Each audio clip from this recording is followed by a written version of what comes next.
What's happening, sports fans? We hope you're all doing well. We hope you're all staying home with plenty of time to watch top recruit interviews because we got another one lined up for you right now. Mckenna Armstrong, she is at Coronado High School. She is committed to go to MIT and play lacrosse for them next year. And I'm assuming a couple years after that, either committed to run NASA or a company in Silicon Valley or something. I see a smile there, so I'm going to get to we'll get to what the technology career is going to be. But for now, let's say congratulations and tell us a little bit about your decision to commit there. Thank you.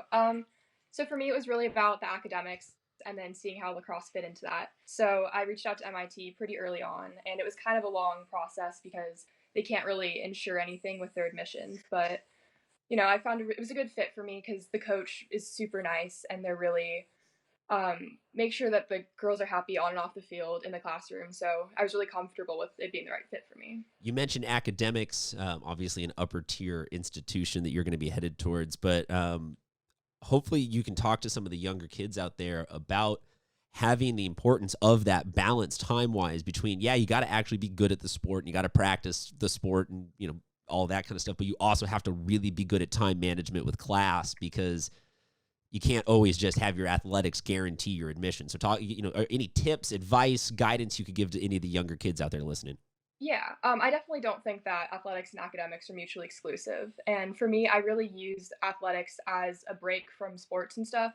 So I know like my junior year when my course load was really big, I'd take just a 15-minute break every day and head to the end of my street and do some wall ball or go for a run. And it really helps clear your head. So use the lacrosse, use your sport to help you take a break from academics so you can do the best in school and the best in your sport because it really does open up a lot of doors. So you were able to find a little bit of separation. There was never a time where, you had one of those little wristbands that had some cliff notes on it while you were out there playing catch or anything like that. You're able to actually separate the two.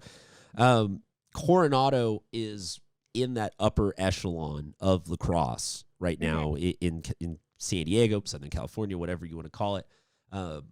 But lacrosse is slowly starting to grow, or I should say actually more rapidly in the last couple of years is starting to grow as a sport out here. But it's also starting to evolve, and it's becoming a little bit faster, a little bit new rules. Do you like the direction that lacrosse is going in? Would you like to play the guys' version of the game? I always like asking girls their take on what they see or hope for the future of lacrosse. Yeah. So I really like the new, like the self-start and the free movement to help you really the speed on the field is super nice. I definitely wish they would allow us to have a little more contact like the guys. Kind of a funny story. At my first lacrosse practice ever in third grade, I showed up, and my dad loves to tell the story. I came home from practice, and I was so upset because I didn't know there was a difference between girls and guys lacrosse, and I was just so bummed out that I didn't get to hit people. But I've definitely grown to appreciate the finesse and the complexity of girls lacrosse, and it's definitely a great sport on its own. Well, I do agree that it's a great sport on its own, but I also feel that people that play defense or on the defensive side of, D-middies, just a full-time defense in girls lacrosse have a more difficult job than I think anybody can appreciate if you haven't gone out there and actually done it because you have so little room for error in terms of how to properly guard somebody. So I can see where you would be a little bit upset if you didn't get the chance to get that contact. Have you worn one of the helmets yet? Have you tried actually playing lacrosse with like a full-blown, one of the bicycle-looking type helmets that people have been wearing? I hope those don't come to anytime soon. You don't want full blown, get a helmet and all that kind of stuff. You kind of like exactly where it is right now.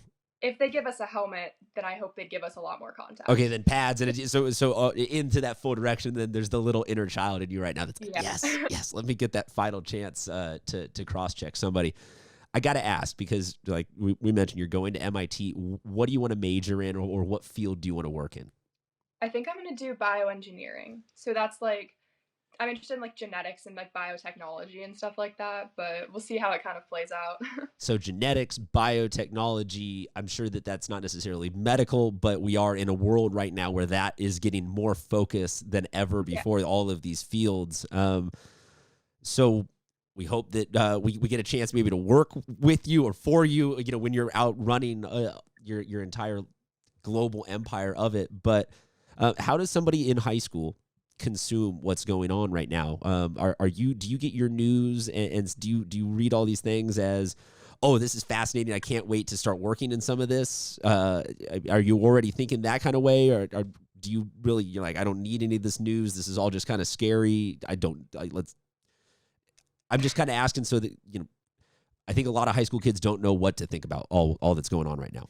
Yeah, I definitely think it's really crazy, and it makes me kind of happy that I've chosen not to go down a doctor career path at the moment because that'd be pretty scary. But I do think it would be nice to be able to help out in the future if another sort of pandemic hopefully doesn't happen. But if something like this does, work in the development of vaccines and research and stuff. But I read like a couple things. I get like a New York Times email every day because I had to subscribe to read my school articles I'm assigned. But I read a little bit, but just try to, I don't know, not think about it as much as possible.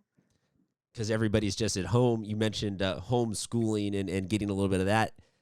Are you finding out that you actually miss school and miss being around people? Because I feel like everybody liked it in the premise for a little bit, and then now everyone's like, wait, I actually miss school. Yeah, I don't know what to do with all this free time. I'm really not used to just like sitting. Like I don't know what to do. So, okay, well, let's talk about that free time. What have you been doing? Are you reading, watching Netflix? I'm not a reader. Okay. Just surprising to people, but lots of dog walks, lots of runs. I've definitely been trying to stay in shape the best I can, but I've mostly been baking. That's my thing. Okay, so first off, what kind of dogs do you have? I have a French bulldog. Very nice. If the bulldog is available, always a big fan of having the pets in on the interview. We're more than welcome to get an introduction if he comes walking across.